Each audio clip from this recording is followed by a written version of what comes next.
last session. Welcome to this the last session for the month of August, writing while female.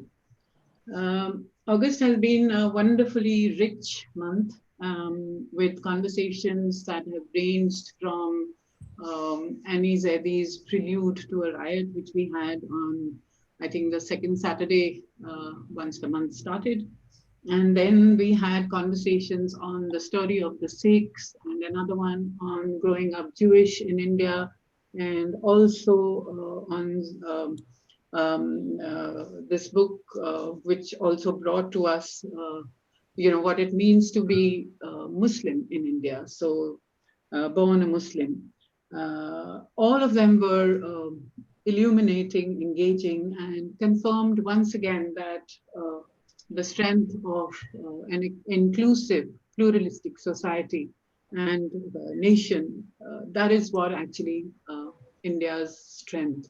And that is something that we wanted to underline and to never forget, especially in the light of recent developments as we are seeing in our own neighborhood. Today, however, we are talking about women writers and the many challenges, joys, frustrations that confront them. Simone de Beauvoir famously said, representation of the world, like the world itself, is the work of men. They describe it from their own point of view, which they confuse with absolute truth. Elif Shafak says, a male novelist is primarily a novelist. Nobody talks about his gender, but a woman novelist is primarily a woman. There's something else which I found quite interesting. There's a non-profit organization, VIDA, VIDA, that keeps account of how many books written by women are reviewed in literary sections and also how many reviewers are female. Exploring notions of boundaries, bodies, and sexualities, women writers have opposed violence through their words and characters down the ages. They've become witnesses and truth tellers about the reality of women's lives in their own country. Many of these women have been persecuted, they've been trashed, they've been threatened because of their so-called radical views.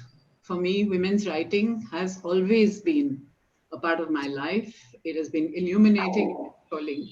I read women constantly, both Indian and from elsewhere.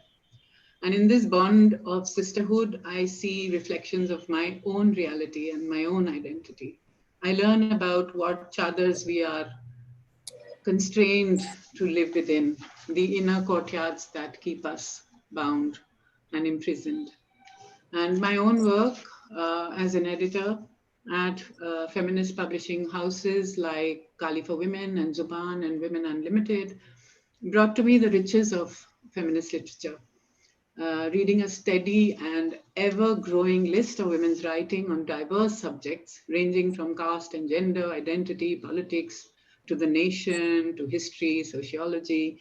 It sort of enabled me to be able to read also in translation some of the most powerful and often suppressed voices of this country. A lot of voices that came from the margins, for example, to read Dalit literature, to read of writings that came from the so-called margins.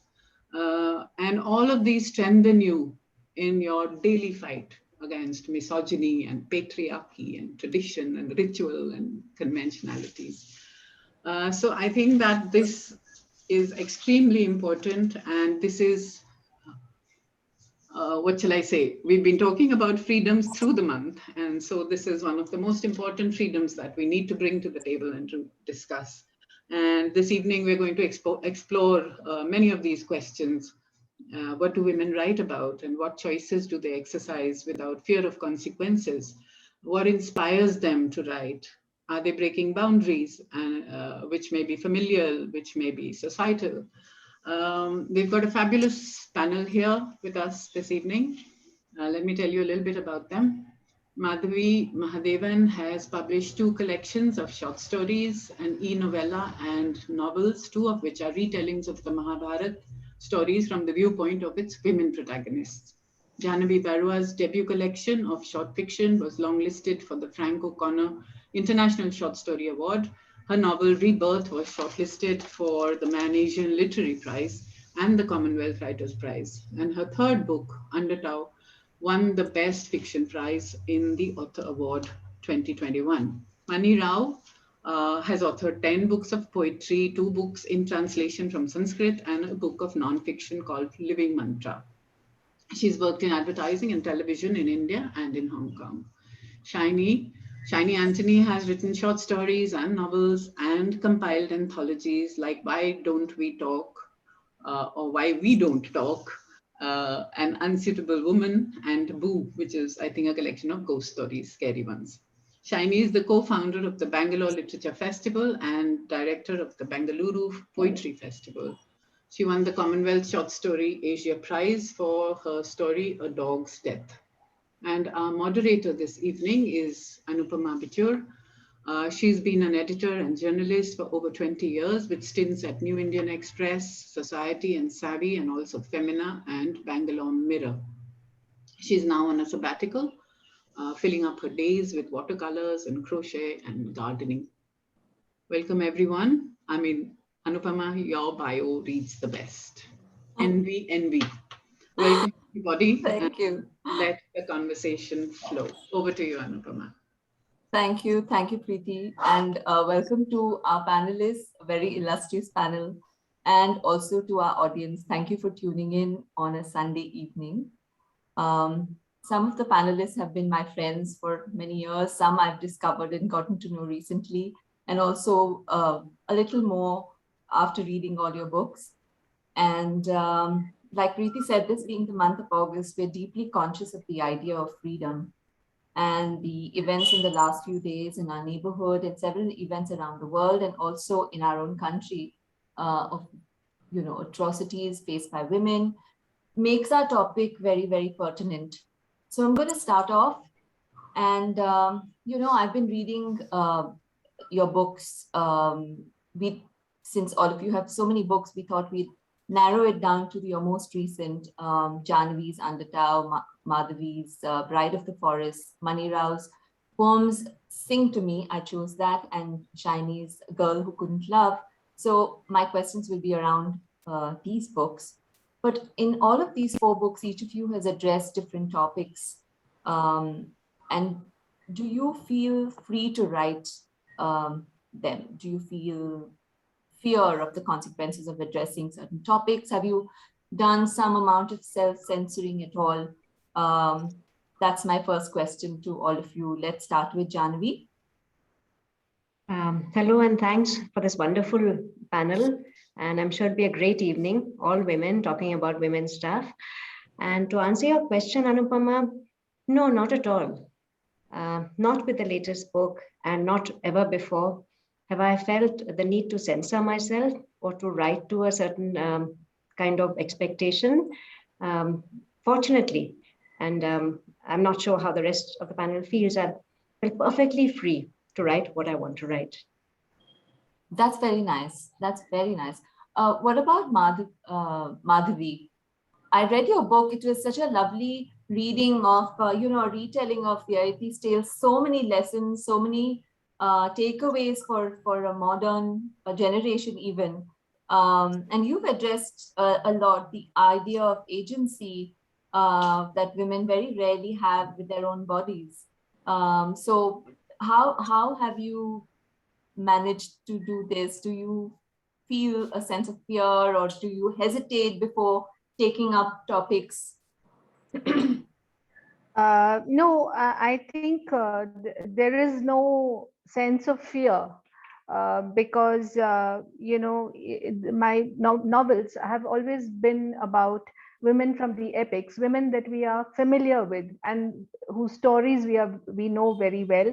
And these stories have in fact been discussed very often, much before they were written down. Through oral narration, I think these stories have always been told and discussed with all their nuances. So I actually sort of tune into those oral retellings of different women from the epics, and sort of hear the voices of all the other women around me, my aunt, grandmother, mother-in-law, everyone sort of echoed in them. So I do not feel afraid of saying, just one second, where did it go? I do not feel afraid of saying where exactly I'm sort of that I'm constrained in any way. I'm not really constrained. I just feel that I am in the company of women who have been free and frank all along. That's very nice. How do you feel, Mani? Actually, Jahnavi and Madhavi, I found so optimistic when you were talking, and I just hung on to that word "fortunately" that Jahnavi said. My own response is a little bit more mixed. I would say yes and no, and there's like a but in between, like a big space of it all depends. Yes, I'm free to write, but I've lived in many places. I write in English. It's easier to publish internationally. There is all of that privilege that goes with it. But at the same time, I'm not context free. I do live in a social context. And so, of course, the writing has consequences. And I'd rather say consequence. And, in a sense, we don't want our writing to not have consequence also, because words are powerful and they matter. So whatever it is that we are writing about and that we speak, we want it to have an impact and an influence and consequence. And so that brings me to the other question about this whole idea of freedom, because that goes together with responsibility, commitment, consideration, sensitivity. It goes together with all of that. And just as we are sensitive to people in life around us, we are sensitive in writing as well. There are times when silence is betrayal, so therefore we cannot be silent. There are other times when it's better to hold your silence.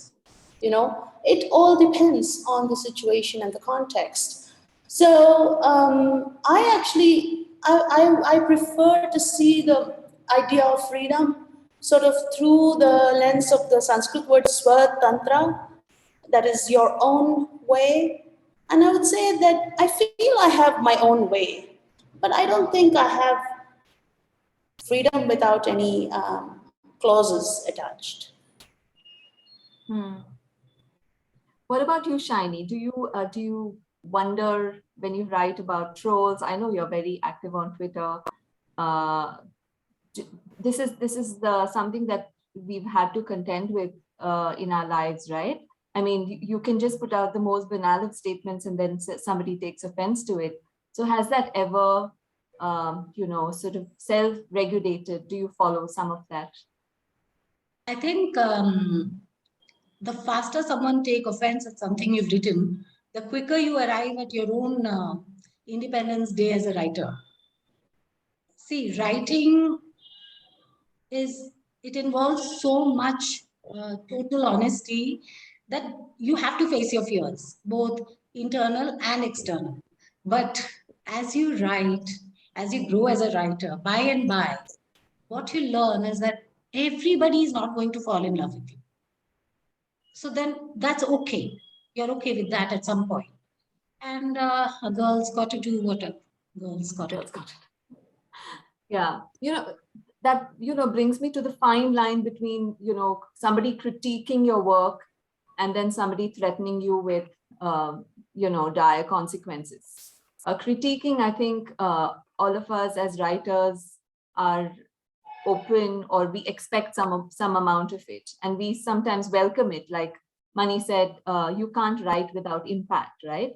But today it's a whole different world, with our tolerance levels being so low that we are so quick to take offense, and that has happened to so many people's books. And I think women are sort of judged very harshly in many ways. Do any of you have you had those experiences as women writers?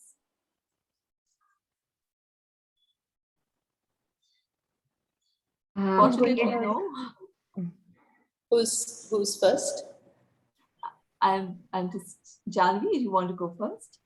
I think again, I would use the word fortunately. Fortunately, so far, there's been feedback, there's been critique, and as you said, as writers, we are always up for feedback, always up for critiquing. Even negative feedback is helpful. It starts a dialogue, right? And you know as to what you're saying is at least touching somebody enough for them to react. But fortunately, again, no, not dire, not negative feedback to the level that it's been worrying ever, no. Okay. Shinie, do you want to jump in? Jump in. See, that's something I think all of us do face as writers, and we deal with it in our own way. I think something about my surname kind of excites certain people, and sometimes when I've written something without any malice, without any undercurrents, I have gotten comments, like you said, on Twitter, which have taken me by surprise. And it doesn't make me feel that I should tone down my writing. It just makes me feel that maybe the wrong people are reading me. I agree. I mean, I think it's the awareness that is important, and that is what is, goes along with the risk of writing what you do. It's not so much fear as awareness of what goes on. I feel that there is a very interesting intersection between private and public.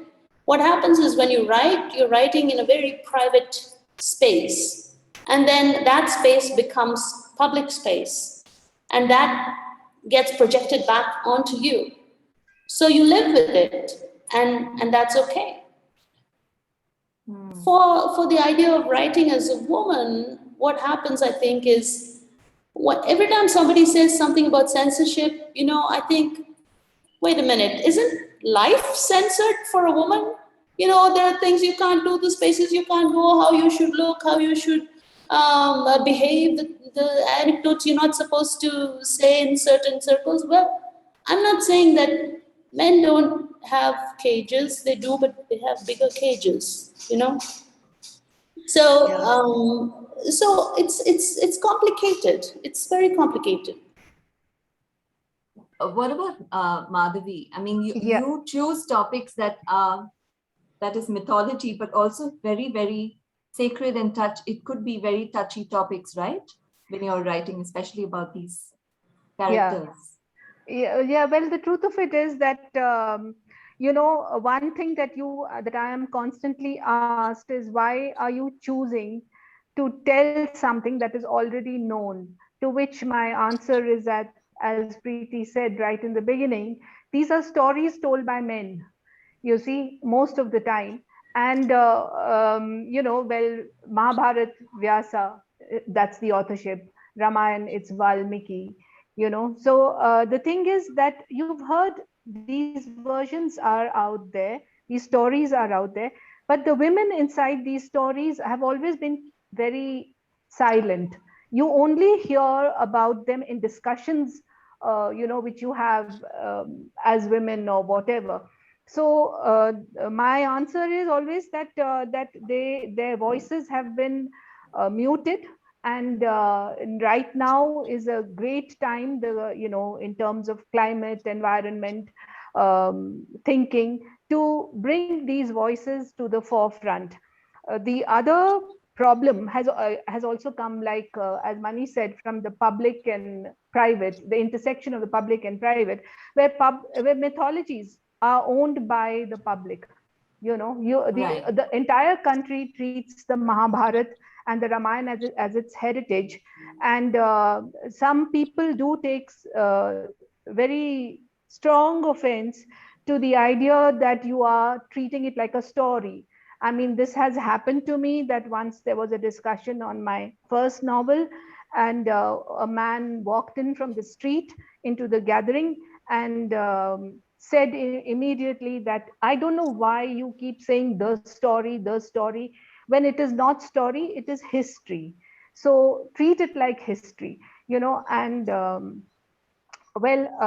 so these kind of reactions, this censorship from the outside world is very much there. Okay. I'm glad that that none of you feel the burden of, holding back, which is very, very refreshing.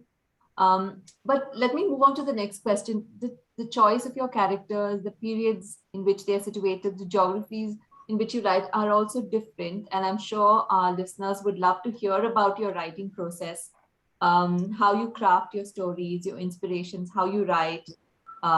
This is a question I'm often asked. How do you write? Do you write burning the midnight oil, or do you write, sitting in a cafe like all pop fiction seems to be portraying authors to do? Jahnavi, do you please go first? I'll start with the end. I wish I could write in a cafe like some other famous women writers, but no such luck. So I write at home very much. And I always chat about this with fellow writers. Shinie and I have had long talks about how the first thing is the family for me. And she always says, oh, you're like stuck to looking after your son. And, so I write in the spaces that my real life offers me. And very often these spaces are at night after the family goes to bed. So I write between 10 and 3 in the morning. So very much a night owl, very much burning the midnight oil. That's the timing of it. And as far as the real space, the landscape of my writing is the family again. And I kind of, I look back in hindsight at my life and at lives around me. And I really do feel that like in a body, in a human body, the cell is a unit of the body. A cell forms a tissue forms an organ, the organs put together make the human body. For me, the family really is a unit of society.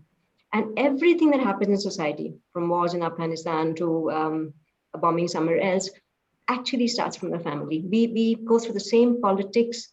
We learn how to love, we learn how to hate, we learn how to betray, we learn loyalty, we learn how to achieve, we learn how to be lazy. I think to love, to nurture, everything within a family. So I keep coming back to this little cell, as it were, and I write about it. I find it endlessly fascinating. So my landscape is the family, and to situate it, the writers need a stage. So for me, the stage is the landscapes I know very well, Assam and Bangalore. So my narrative, my stories, my characters keep moving up and down to these places. They may wander beyond in the coming years, I don't know. But so far, this is what I write about and what I enjoy writing about. Yeah, I loved the gentle narrative of the Undertow. I could identify with so many of those things that happen in our houses, in our homes. We've documented them so nicely. Madhavi, what about you? What is your writing process like? It has changed over a period of time, in the sense that when I started actually writing and publishing, which was nearly 35 years ago, I was very, otherwise very busy. And I had to, sort of carve out the time for writing. Fortunately now both time and space are affordable. But there is one particular thing about the writing process which I haven't quite got rid of, and that is this feeling that it's a kind of guilty pleasure. I don't know how, like Jahnavi writes in the middle of the night, and I sort of write whenever I can, but it's with a certain sense of excitement, almost like doing something a little illicit. Locking myself up in a room and getting into this intense involvement with a character and a story or whatever it is. I sort of feel that I'm shutting the door on people, and I sort of imagine that, that there is some kind of passive aggression directed at me, like when is lunch coming on to the table and so on. It's never there. It's just my imagination. Like I said, it's perhaps just my guilt over it. So, timings when I choose to write, I only need solitude. I need instrumental music, and for some strange reason, I need a window in front of me. And other than that, I'm good to go anywhere. I could probably write with shelling happening around me. Maybe. You'd make a good journalist. Thank you. Yeah. Mani, what about you? I can write anywhere. I can write anywhere as long as I have privacy. As long as nobody's looking at my computer screen and nobody can pass behind me, so always face the way so that the wall is behind me. Or if I have a notebook, I'm usually sitting with my back to a wall, so it's like just me and the page. Yeah, really, I think privacy is the most important for me when I write, and with that, I just open up. I write, I rewrite again and again until I find that I'm thinking more clearly. And once that happens, and I sort of feel like I've hit a groove, then it just it's between the mind, I guess, the mind and the paper. You know, it just happens. As long as that bubble is created, like a protective kind of space. Yeah, I think I'm like you. I hate it when somebody looks into my screen as I'm writing. You know, like somebody hovering and maybe judging me. Shinie, what about you? Writers are very wary of false starts, you know. So unless a word or a fully formed sentence, it haunts me, it chases me, it disturbs my sleep. I will not make eye contact with it and sit down to write it, because that story may not go anywhere. There may not be a story there. More often than not, I find that they are blind leads. You know, they're not going anywhere for me. And the thing is that stories, like, they get written inside your head long before you sit down to type them. Yes. You know, Yeah. so mystical, mechanical, more mechanical than mystical, I would say. Okay, great. So I think we'll just take a break now and we'll listen to some of the passages from your books. Jahnavi, would you like to go first? We have to do a reading. Sorry, I don't even have my book with me. Can somebody start? So do you want? Yeah, I'll just be able to lay your hands on it. Then we can maybe go to. Yeah, somebody else. I just get hold of Yes, Madhavi. Be back. Yeah, sure. Yeah. I'm ready to start. Yeah, well, this is, of course, my newest book, Bride of the Forest. And just a little bit of an introduction, Anupama, if that's all right. Yes, perfect. Yes. To the story. Bride of the Forest is actually the story of a very little known character who comes in the Mahabharata, but has no direct connection with what we call the Mahabharata, that is the war itself. She is an early ancestress of the players in the war, and her name, I have to confess, in the Mahabharata is also Madhavi. So that was a bit of a problem for me, because when I was writing her story, I sometimes felt I was writing autofiction. I had to switch that mode off and change. Luckily for us, every woman character in the Mahabharata usually has another name, and hers turned out to be Drishadvati. Now, who is Drishadvati in the Mahabharata? She's the daughter of a very well-known king called Yayati. And Yayati is sort of the sort of seed from which everybody, Kauravas, Pandavas, and a whole lot of other people sort of developed. And her story is special because it is the story of a princess who is given a boon that she is, going to be the mother of great kings, emperors, Chakravarti Rajas. And this boon actually turns out to be a bit of a curse, because her father Yayati hands her over to a Brahmin who comes to ask him for a favor. And she is then bartered to 4 kings who are in desperate need of heirs for their lines to continue. So this is the background of the story. And one of the themes naturally becomes why is it that kings wanted heirs, sons as heirs? And even today, perhaps, why is it that societies still tend to favor sons? This is something which I think we are all aware of. So in the passage that I am now going to read out, it is Drishadvati, a very young girl at this stage, maybe about 13 or 14, who asks her foster mother, a woman called Sarmishta, what is it why do we want sons? Why do people ask for sons? And Sarmishta's reply is, sons are what a man dreams of. Then Drishadvati asks, why does he dream of sons? Why not daughters? Sharmishta sighs. Slowly, as if imparting a lesson, she replies, of all the things a man pursues in his life, a name is the most valuable. Name is power, name is blood, name is flow. Genealogy connects the visible to the invisible. It is the line drawn segment by segment from father to son to grandson. A straight line is preferable.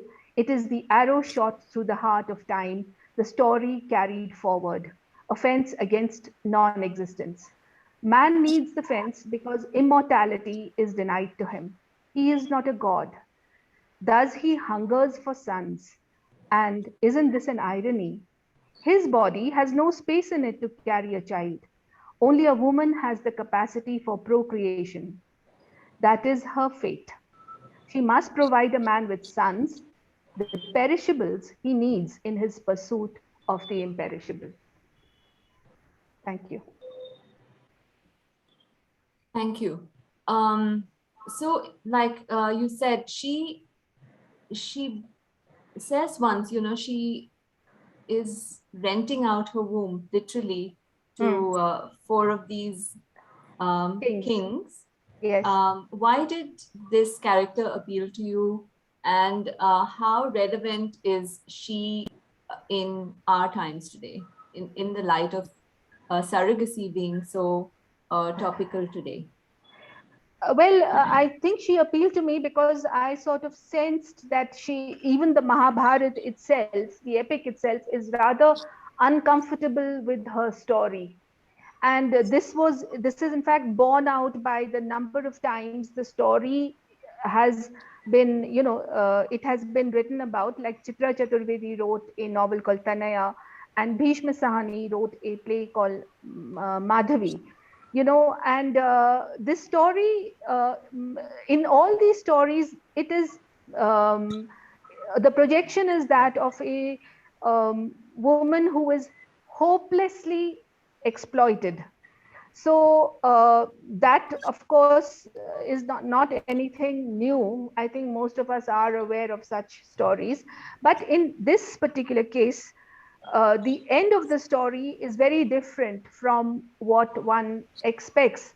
To me, she almost appeared like a bit of a proto-feminist, far ahead of her times in the sense that how she transcends all this experience of being rented out to 4 different men, and in the end she sort of not just redeems these families, saves their lineages and her father as well, but there is some compassion, there is forgiveness, and the core message of her story to me was that if you really want to move from being a victim to a survivor and even beyond, then you have to learn to forgive. So I think that perhaps was the challenge of the story and the reason why I was attracted to it. Yeah, I love the ending also. It's very, very beautiful in the way she's instrumental in Yayati going back, right? Yeah. Shall we come back to you, Jahnavi? Have you chosen something? Yeah, yes. Sure. Okay. So a little bit of the background of the book. This is a story about a young girl who's brought up in a very small family in Bangalore. So small that it's just her mother and herself in a small flat. And she ventures out, she goes off into the wilds of Assam to look for her mother's family, who she's never met, her grandfather and the household he maintains there. And she finds a whole new world, a very different life to what she's used to. And a very short passage about the rhythm of the house she now finds herself in. So the girl is Loya, and I'm starting the passage. If food was a measure of life, Loya and Rukmini had led a frugal life indeed. Some mornings, to get away from Torun, that's her grandfather, and also because she enjoyed the warm intimacy of his kitchen, Loya spent watching Roman cook. The kitchen with its gleaming white cabinets hummed with an energy that had been absent in Rukmini and Loya's small one. Rukmini did not cook. Rukmini is the mother, who's also a working professional, a doctor, so maybe that's why she doesn't cook. I try to justify it that way. Rukmini did not cook. She never learned to, as Usha took no interest in teaching her how to. And in any case, she had very little time away from her studies. When she did want to, after her marriage, Amachi turned Rukmini firmly back from the immense dim kitchen in Glenburn. And after we moved into Ashraya, food did not seem to matter at all, she told Loya. It may not have mattered to Rukmini, but people had to eat. And it had fallen to Loya to look after the kitchen. The watchman had sent up an old lady, Muniamma, to cook for them. And soon after the pair had moved in, and it was thanks to the old woman that mother and daughter were fed at all. But Muniamma's repertoire, unlike her boundless affection, was limited. It was sambar and rasam and the usual vegetables with the same masalas. Whenever she hankered after something different, Loya would open up one of the cookbooks she had bought and put together a dish. And no one, not even Alex, was ever invited for a meal. Mother and daughter would not know what to do in the event of a guest. Roman had quite a different style.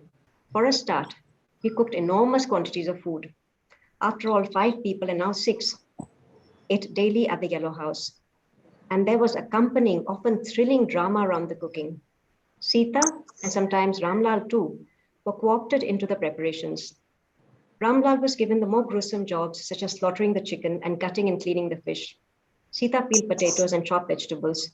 Loya grew involved too, as she stirred the roux to make a white sauce, or drizzled sugar as Roman skillfully whipped up a cake batter. All this was accompanied by much talk and laughter and tuneless whistling from Roman. Roman made sure to cook a particular favorite of the family every day.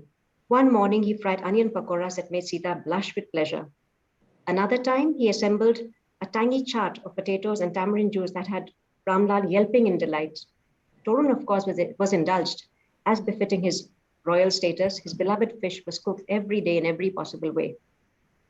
To Loya's astonishment, one morning, she found a bowl of caramel custard placed before her, the caramel dark and delicious, the way she adored it. You like this, I believe, Roman said, with a smile. Loya looked down at the offering, and to everyone's surprise, and most of all hers, she burst into tears. In Roman's abundant, fragrant, and welcoming kitchen, she wept like a baby into a bowl of caramel custard. Yeah, very nice. You know, what struck me about this is when Rukmini was young, it was Rukmini's father who worried about bringing his daughter home when it rained, making sure that she had something to eat. And her mother took naps, and the nap time was so sacred to the mother that she didn't bother about a child who came back home. And now when you look at Rukmini, she's doing pretty much the same thing to her daughter, right? Engrossed in her own career, in her profession, and the daughter. So it was all very well that her mother and Rukmini all did what they wanted in terms of, focusing on their careers or focusing on their naps. But this is a sort of a battle that we have with our mothers and you said family is such an important unit. So for you in this story, what for you was the most empowering moment? As you said, Usha had never looked after Rukmini, and unfortunately, Rukmini never learned from that really. So this is a story of where you don't really learn from previous generations' mistakes, and Rukmini kind of embodied that. She never sort of took the story beyond. She never fought for herself. She never did anything different. In a way, she probably was as negligent as her mother was to her. And I think Loya's complaint is that a mother is very passive aggressive all the time. It's right? very passive. She's not as strident as the grandmother, as Usha was. Yet Rukmini is aggressive in her own way of making sure her little needs, her little world was never disturbed. She never really took a step out of her comfort zone for this young daughter growing up. And for me, the most empowering moment, as you asked, was actually this is one of the scenes wherein Loya feels there is somebody who has noticed her need. Even a small thing like noticing what she liked to eat and to make that for her. She felt warm, she felt welcome, she felt that there was someone to watch out for her. And towards the end of the story, of course, when the old man melts, when the grandfather melts and says that, I've been lonely and your coming back has brought life into the yellow house. Every stage where she has, where the barriers have melted, where these differences between people have been washed away, melted with affection and love, is when I think the story, the power of this narrative really comes to life. Yeah, yeah. Moving on to money. I know I said we're going to be reading. I read Sing to Me, but during my conversation with Mani, I also found out that she's translated the Gita and she's used the she as the universal reference to a person.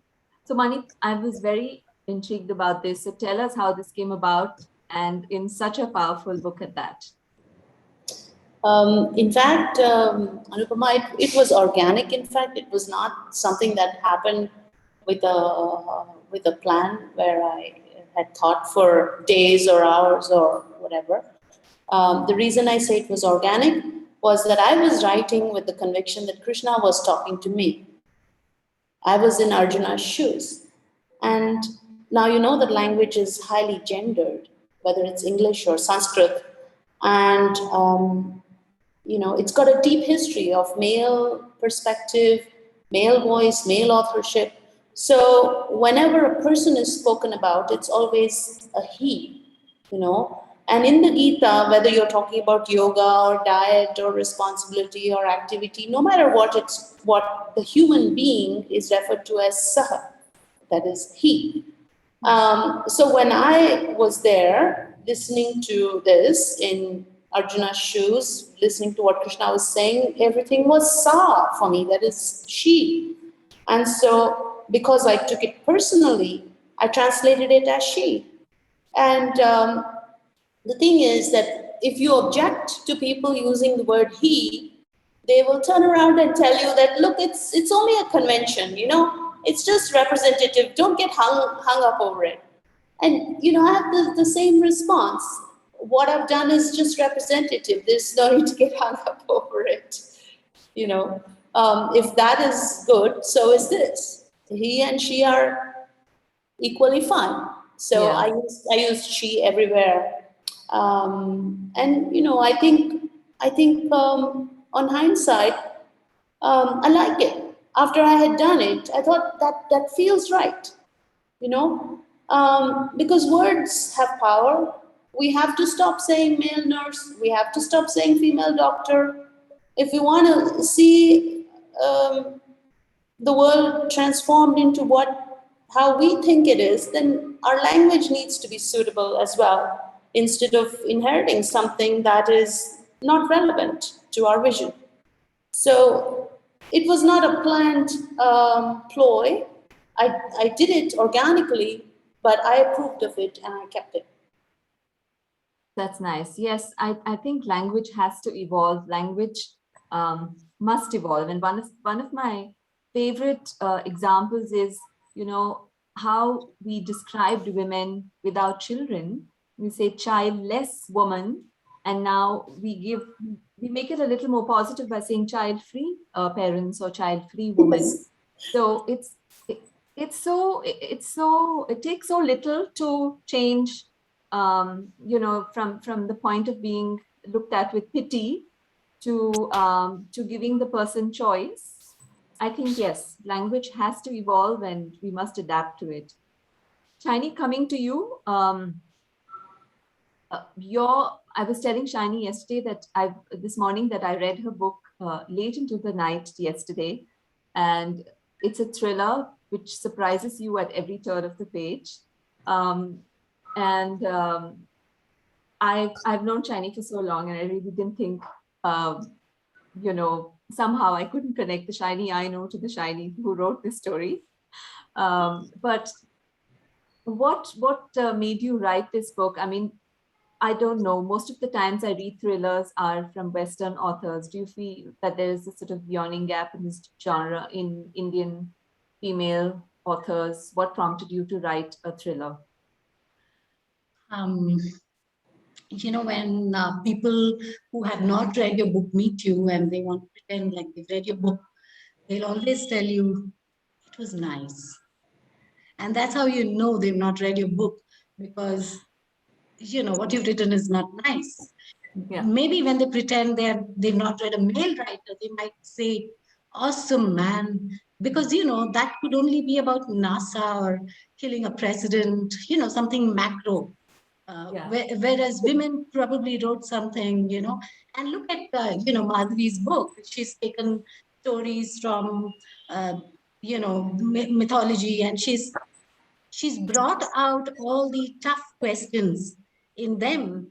Jahnavi is looked at family and territory and money. I don't know what to say. Money is written about so many things, you know, but none of us have played into that stereotype of nice. Yeah. Yeah. Which is good. Yeah. And it's nice also, like coming back to my first question, none of you felt pressure to play nice. Yeah. But may I jump in here with one thing to Yes. what Shinie said? In that you asked somewhere as to how do we write our routines, our territories, our landscapes, our characters. One thing which I've always felt, and I don't know if the other three will confirm that, is that there is a bit of a fight to be able to write, starting with your own family to the domestic staff helping you or your friends. A woman writing is sometimes seen as an indulgence, that come for a coffee, why can't you come, finish the chapter later. Whereas a man writing, there has to be pin drop silence. He's writing from 9 to 5. He's writing, so no disturbance. Sort of is understood. So I've always had to deal with that. I don't know if the rest will have some version of that. Can I sort of comment on that? Yeah. Yeah, well, it's true what Jahnavi says, that, you know, when men write, it becomes very serious business. But then, you know, whatever men do, it's serious business. I mean, if my husband were to enter the kitchen and cook a meal, that would be, I mean, everybody would be thrown out. And, you know, the meal that is put on the table has to be the best meal ever, you know. So I think whatever men do is always serious, and whatever women do is a little less serious. But the upside of it is that we don't take ourselves, you know, too seriously. I think that's a good thing for an author, not to take yourself too seriously, but perhaps to take your writing very seriously. Good point. Yeah. Shall we move on to the next question? Anyone wants to say something? Yeah. So I know we are not trying to say woman author, but because of the topic today, I'm going to throw this question to all of you. What does it mean to you to be a woman and an author? Jahnavi? I mean, you said it. I mean, should we be called women authors at all, right? So that's a different question altogether. But yes, as a woman writing, I think all that we've talked about so far, we've been able to, I at least feel I've been able to bring out certain aspects of life, which I won't say only women can feel. A lot of men do feel about various things the same way that we feel. But we've been able to showcase perhaps the strength of a woman, not in the traditional sense of strength, but in the fact that there is so much we bring to the table in our just very attitudes. There is so much of warmth, compassion. There is a staying power. I think women, we endure a lot more. There's a lot more endurance in all our relationships, in hardships, or even in success. There's a different not really woman-man kind of sensitivity, but a softer, warmer, stronger long enduring perspective I'm able to bring to my work, and I'm grateful for that, because Yeah. I feel if I had not been a woman, maybe a lot of these aspects would not have been that visible or accessible to me. Right. Yeah. I think, Mani, we discussed this when we were doing our prelim chat. It's not just about biology, right? Yeah, yeah. But you know, I thought more about that, and actually, it doesn't mean anything to me. In real fact, it doesn't mean anything to me because I am doing what I enjoy doing, right? But it means everything to the world. It absolutely means everything to the world because you get a more fair distribution of voice and power, and you get a sort of a more fairly distributed representation of the world, and it is going to change the narrative of the world as we go forward. So it does mean a lot. But for me, when I'm writing, I'm not conscious at all about being female. I'm not conscious of that, and um, I don't know if that's good or bad, but I'm not. Okay. What about you, Madhavi?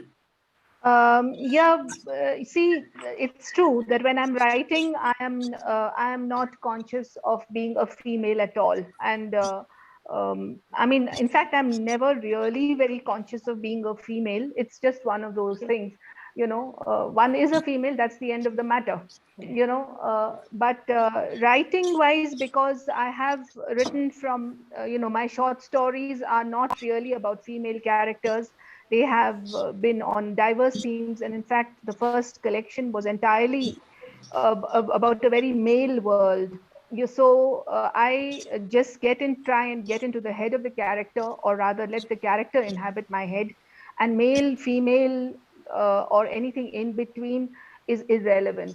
So, writing as a female is not that important. But having said that, I have to say that I am very lucky, and I sort of realize that to some extent, because today the climate is right.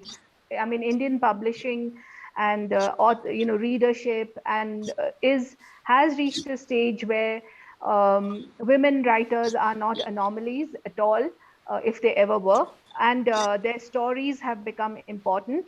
And therefore I feel that I love reading other people's stories, and I love telling my own, because I think that there is a fresh breath of air that has come in, into the entire domain of writing as such. Very nice. Anupama, may I jump in here? It's probably a little out of turn, but I know you were talking about what is a female. It's not just about biology, and we talked about that before on the phone. And thinking of that, I actually wrote a very short little poem or piece, and maybe I should read that after Shinie has told us what she thinks, or I don't know, or now. You tell me. Should I read it now? May I read it now? Is that okay? Yes, please. Yes. Yes, yes. Okay. Okay, so it's called Poem for a Librarian. Big library in our small town, so many floors and wings that we had 3 elevators and 5 stairwells. Books were stacked by subject. Where to put a book was my call. Art or architecture, classics or history, theology or religious studies, ask me. One ordinary day, a new book landed on my table called Female, the cover said Nonfiction. I put it under gynecology. I could not sleep that night, and the next day moved it to anthropology. An hour later, I decided it was genomics. This went on again, and again, sociology, psychology, earth sciences, then it happened. Inspiration is always sudden, and just as I was brushing my teeth, I nearly said it aloud. Performing arts? Over breakfast, I told my wife what I was thinking. She hated it. Glinting, she said that I meant real estate. I know you want to know how this ended. Well, I put it under politics and left it there. Very nice. Yeah. Shinie, do you want to add to that? The gender thing. Yes. Yeah. You know, how much ever we may want to pretend that it doesn't matter, I feel it does catch up with you at some point, because you may not think of yourself as man, woman, car, flower pot, but people are slotting you all the time. Woman, married, mother, middle-aged, mad, you know. So if they're going to slot you anyway, I think we should just own it. Okay. I'm very interested with the responses to this question. I've been heard this question being asked at, you know, diversity and inclusion conferences, and the responses to all of them have always been so insightful. And like you said, you know, like, I agree with Jahnavi. I don't see myself as a woman in the newsroom. And for a long time, I went with that answer. But I think what we do is we bring a fresh perspective when we address, or when we go to write a story. Even Madhavi said it, you know, the lens with which we look at a particular story would be slightly different, and I think we should own it. Yeah. I see that there are quite a few questions coming in from our audience. Shall we go on to getting some of them? Yeah. Yeah. Okay. So this is a question from Shruti Mala, and to all of you. She says, if only the oppression or protests of women are made as perspectives by women novelists, don't you think women will always be termed as women writers and not just writers? That is the first question. And any one of you would like to take that? Yeah, can I take it, Anupama? Sure, sure. The thing is that you know, oppression against women, against anybody for that matter, is always has to be looked at in a context.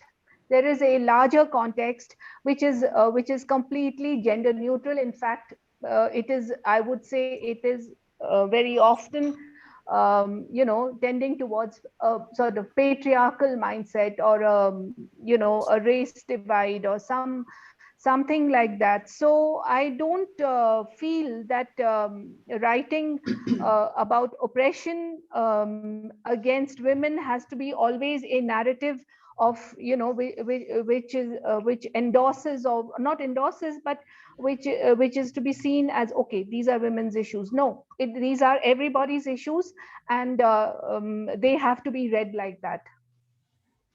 Yes. Anyone wants to add? Mani, do you want to add something? Completely agree with Madhavi. It is everybody's problem, not just women's problem. Yeah, completely agree. Yeah. Yeah. I'm going to go on to the next question. Okay, Preeti is asking this question. Do women feel the pressure to bear witness, to be truth tellers of their reality?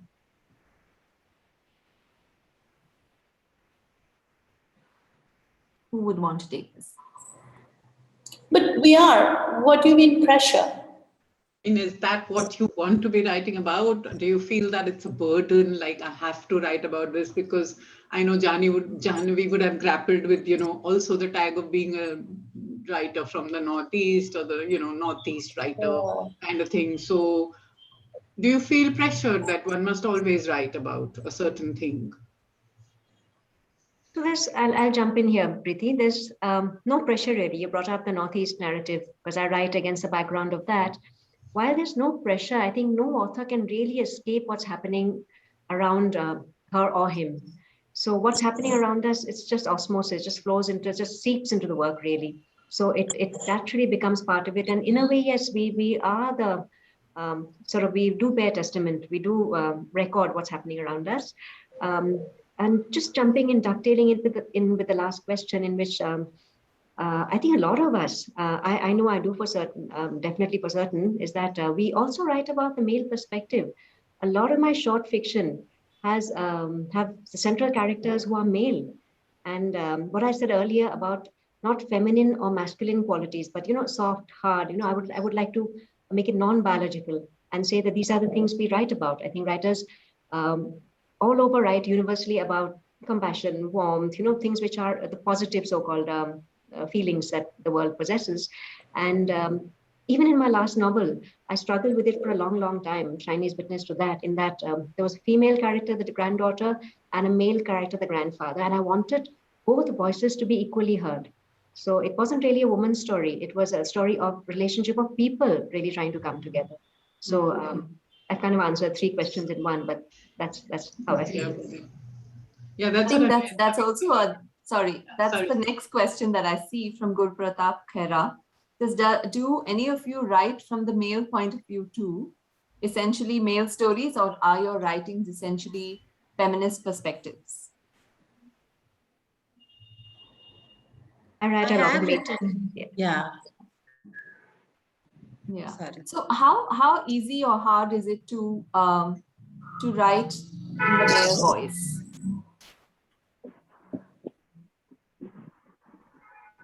That's my question to all of you.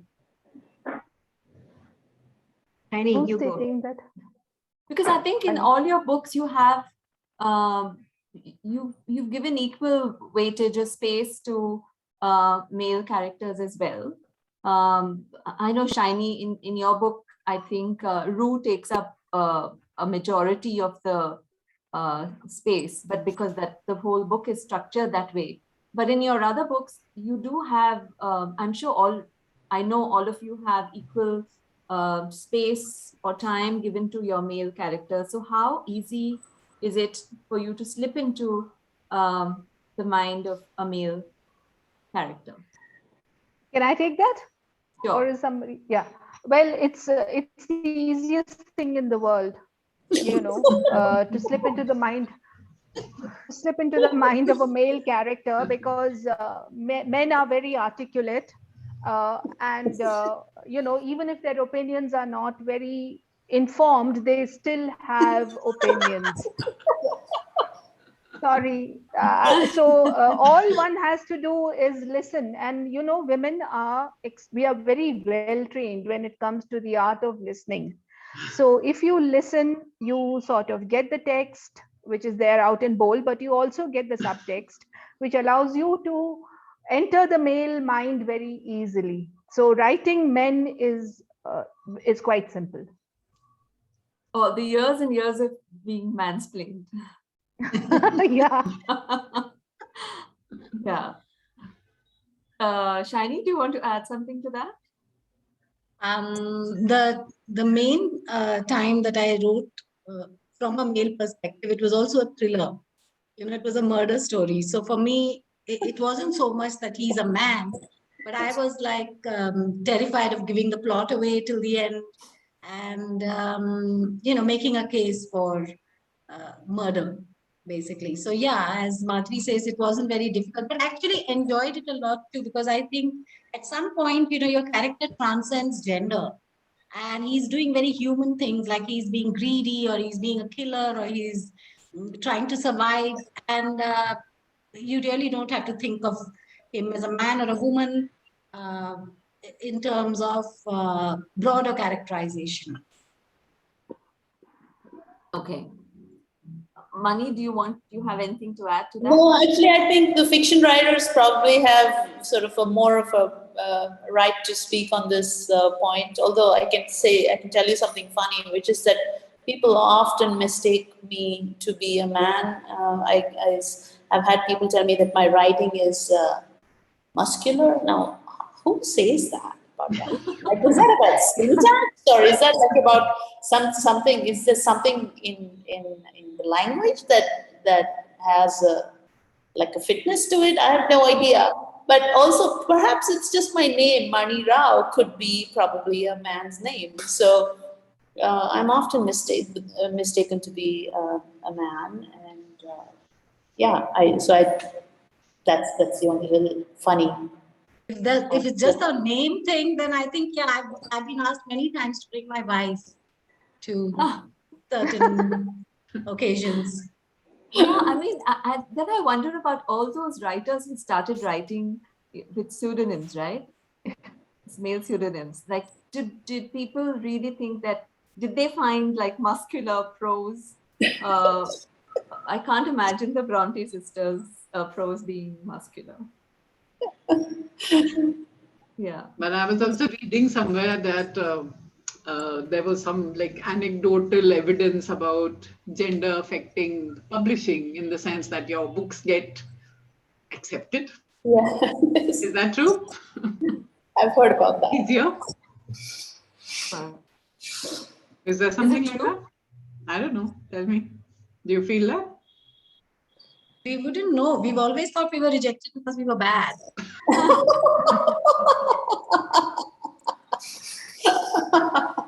Nobody wrote back to us and said, you know, are you a man?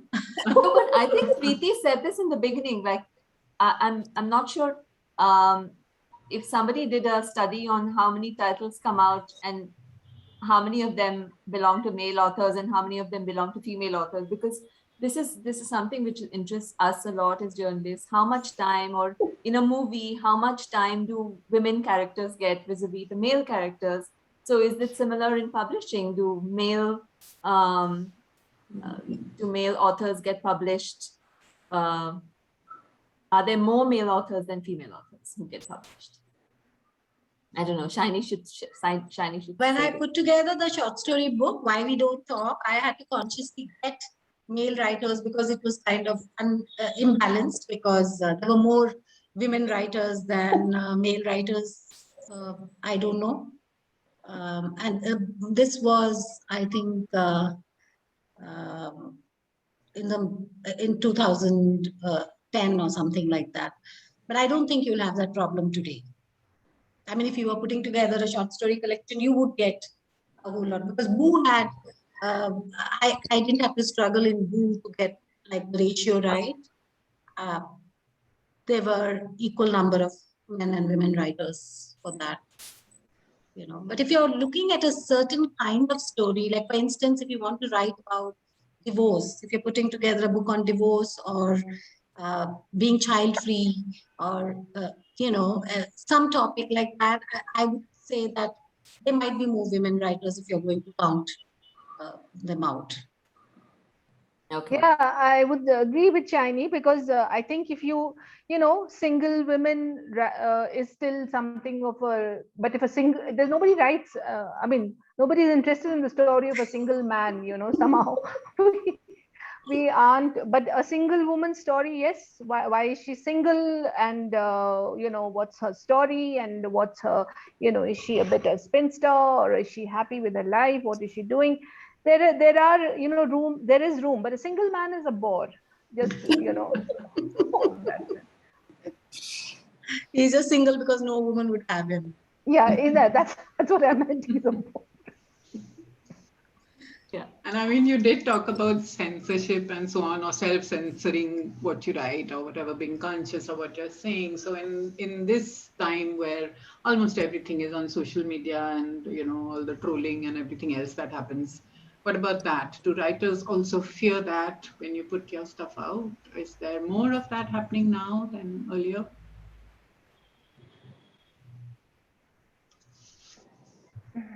I'm sure there's more of that happening now. I do know that sometimes I have thought, oh, well, maybe this didn't happen because somebody looked me up on the internet. You know, I have had that thought a few times, generally. Of course, because it's so easy to do research on a name. And then people have opinions, and then, you know, congratulations, keep your opinions. Good riddance. Yeah. So there's another question here for Jahnavi.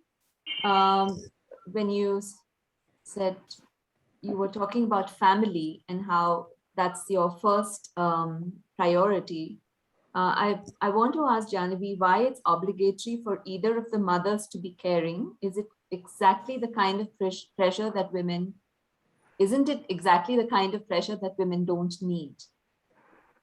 So I can I'll answer from a personal perspective. So in my family, I took on this role of nurturing the child, looking after the child, because he wasn't well when he was born, and I'm actually a trained doctor, a medical doctor. So people always ask me, are you a medical doctor? Yes, I'm a medical doctor. So between the two of us, my husband and I, we decided I would step back from hospital life and take care of the child because I was a doctor. So for me, it was the best man for the job or the best woman for the job, really. And I think, again, I was chatting with someone recently, and this is also this reverse pressure. So I faced this. So when I quit medicine and stayed at home to look after the child, I had to face a lot of criticism and a lot of I had to do a lot of explaining as to why was I now sitting at home. I'll tell you a simple story. My grandmother, my dadi, who always said, you should look after family. Are you going to study all your life? Are you not going to learn how to cook? Are you just going to be studying those big medical textbooks? When I quit, she was the first one to say, are you just going to look after family? Are you just going to sit at home? Are you just not going to go back to?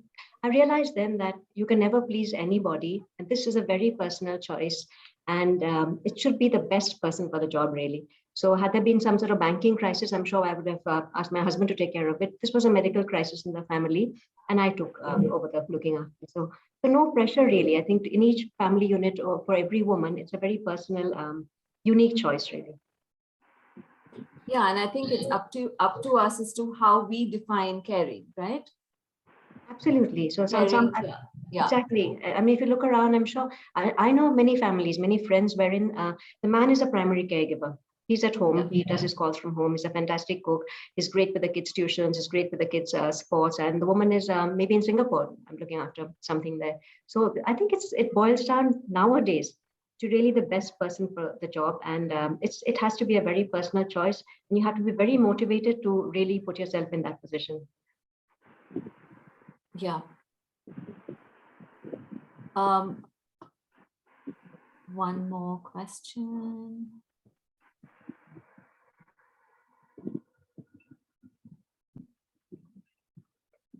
How do you, I mean, coming back to the question of critiquing or of trolls, how do each of you deal with it? Can I take that? Yes. Well, my first reaction is, of course, I want to strangle somebody. But better sense prevails, and then one sort of understands that being trolled is all right, because that means somebody did read your book, and which is fine. I mean, they if they feel like trolling it, they are most welcome to troll it because it's out in the public domain, so they can say what they like, and I'm okay with that. Okay. What about you, Shinie? What's your way of dealing with these people? I think I do get, I feel that you have to choose your battles. I don't want to be just like someone fighting everything that's wrong with the world right now. I have to identify with something that resonates with me. And for that, I will take responsibility. It will pertain to my memories of from my life, my reading, my writing. So I'm prepared to take that much risk. But if I accidentally set off a reaction, which I did not mean to, which is what happened with me a couple of times. It's just that people felt I had picked up a topic I shouldn't pick up because of certain things, certain, factors looking at me or looking at my name more likely. Then, like Madhavi said, I'm very conscientious then what I put out. I do not want to be a melodramatic writer, a hysterical writer, a look at me writer. If I am going to say something which will displease somebody, then it has to be because I truly believe that, Okay. Anybody wants to add to it? I guess I've had more prolonged engagement with readers because some of my work is also scholarly, and so the responses have not been sort of just vehement or but sometimes there have been serious objections to a particular stance, but then we've had a dialogue, and then it's usually ended with, this is what you think, this is what I think. And that's usually how I see it, that people are entitled to their opinions and views. I'm happy to engage with it if I have the ability. And if I can't take it on, I just look the other way. Okay. While I'm just waiting for, I don't see any more questions. Preeti, yeah, I think we can close then. I'm going to ask Professor Gurupdesh to please come in and do a sort of thank you and close the session. okay. Thank you very much, all of you. Am I audible? Yes. Yeah. You were well audible. Thank you very much. First of all, before I thank these brilliant ladies, I must thank Preeti for getting them all on this show. But I think I have a little complaint also that he has put too many of them in one show. Each one of them deserves a separate show. They should be here on a separate program because they have so much work which they have done, and I think each one of them is a class by her own writing. I have been going through some of their writing, and I discovered that Madhavi and Mani, they have been experimenting with mythology, and that's kind of a very nice thing because we have seen lots of other people also doing this, but particularly when it comes to women trying to reinterpret some of the old classics, they bring in a new insight. You remember Deva Karuni have also done this, and long back I remember there was a particular television program which I think didn't last long because people started objecting to it, in which Draupadi was supposed to be kind of in love with Krishna, and they made this situation where she almost like proposed him. I think people objected to it, and soon the program was discontinued. But then the word Sakha, which she uses, was also very important in that sense. My point in saying this is that whenever women writers, as you say, male writers are always writers or novelists, and women writers are only women writers. This is in some way true also because we have seen women bringing in new insights. And we have discovered here this evening that how this, I mean, nobody, I don't know why Madhavi didn't talk about Untitled.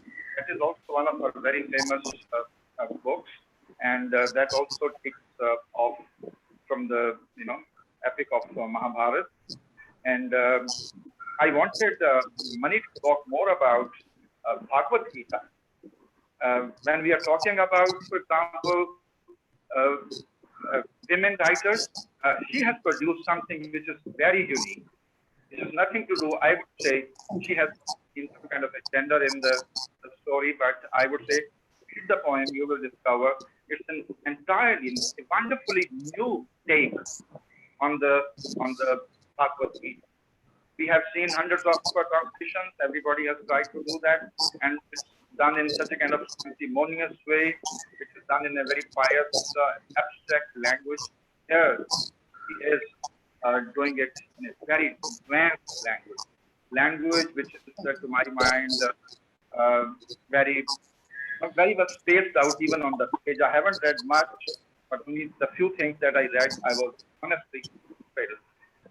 That cannot be the work of a woman writer. That is the right work of any great writer. So women don't have to be always be women writers. I think when they produce good work, they become just good writers.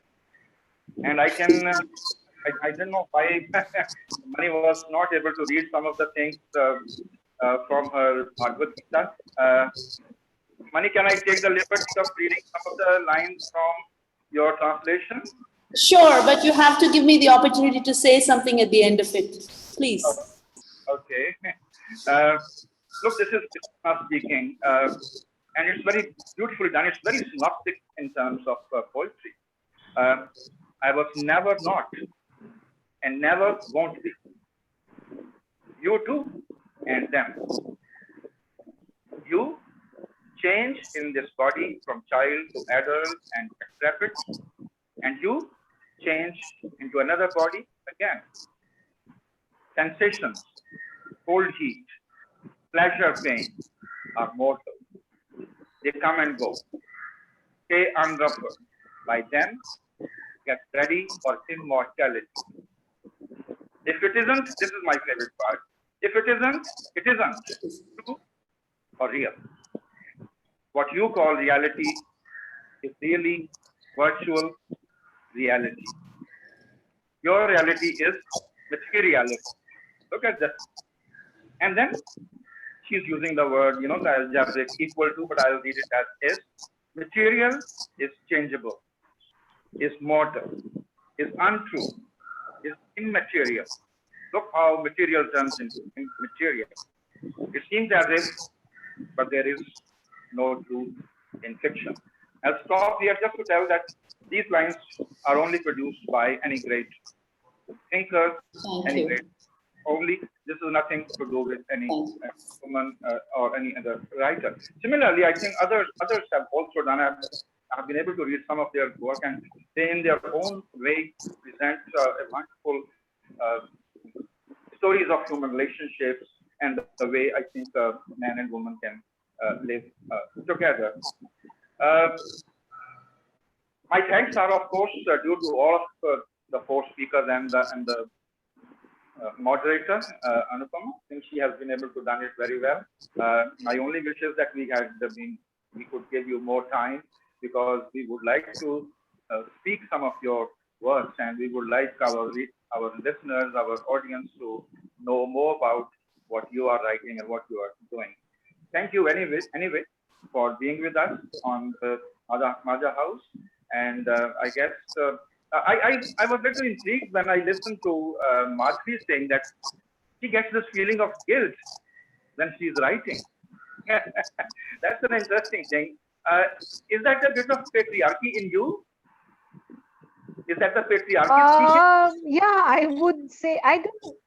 No, I come from a family where there are more men than women, and so I think, just tending to them perhaps, is also a part of my job. Even my dog was a male, and a very sort of muscular male, as they say, and therefore, I am conscious, as my mother-in-law, as my sisters-in-law always are, that that there are certain responsibilities due, and therefore I think the guilt is a little bit there. How will they manage without me? That's the question. But I think that's where you get the appreciation of men, which is not a bad thing anyway. Oh, it's not at all. It's not. At all. Lots of men appreciate their women because they are so careful, because they are thing, and they are always thinking of their family, which is, I think, a good thing to say. Well, anyway, thank you very much. I think all of you, I find your works. Mani, you had something to add, Mani? Yes. Actually, it was just one line that Guru Krishji said. He said that when women writers are good, then they're not just women writers. And I just was not so happy with the construction of that sentence, but I don't know if he actually meant it in that way. The thing is that, they say, things will be equal when we're allowed to have incompetent CEOs who are women, because every woman CEO is actually fantastic. Because this is what happens, is that because of the imbalance and inequality, women who do anything at all do excellently, because they have to prove themselves. They have to say, I'm going to show you. All their lives they've been told, you're a woman, you're a girl, you're a female. Every form you fill, you're told you're the wife of or the daughter of. So it's that sort of ferocity makes you better. And then, even though that is the social context, the point is that when there is real equality, then the question of whether you're a woman or a man is not going to be relevant, because there will be bad writers and there will be good writers. That's it. Yeah, exactly. I mean, I exactly meant that when people are good writers, I mean, I have already accepted that there are a large number of women writers who are now giving us a great new insight into even classics or even the new stories. But neither are many women writers. Yes. But many male writers are also not giving great insights. So why does that become a point only for women writers? It's a very difficult question to answer, because if you have been able to accept this as patriarchy, they have been speaking from their point of view all their lives, all the ages. So that's why we have the question of patriarchy. And now women are coming up and they are able to speak their say. They are able to say their say. And I think we find that they are presenting us a new point of view. We should appreciate that. And I think a lot of learned people, learned men, they do accept that. But at the same time, the good thing is that lots of women writers, they don't have to necessarily become women writers, but they still produce great work. And that's what I think I'm more concerned with. Because, I mean, all over we have heard so much about this, and Simone de Beauvoir has told us so much about it. But I'm very happy that women are now coming up with great literature. And in fact, there are more women in India who are producing great literature, according to me, than men are doing now. There are so many big names, and I think that's a very good thing to happen. Well, anyway, thank you very much for having you all here. And Maja House is proud to have you all. And we will sometimes have more detailed sessions on each one of you. That's probably what I would suggest later on. Thank you. Very much. Thank you, everyone, for being here. Thank you. And I think Gurudesh has inadvertently opened up another whole set of questions. But instead of just being a thank you, we've actually opened the can all over again. Any other things are tumbling out, which are good to see. Thank you all for being here very, very much. Thank you. Thank you for having us. Thank you. Good night. Thank you. Good night.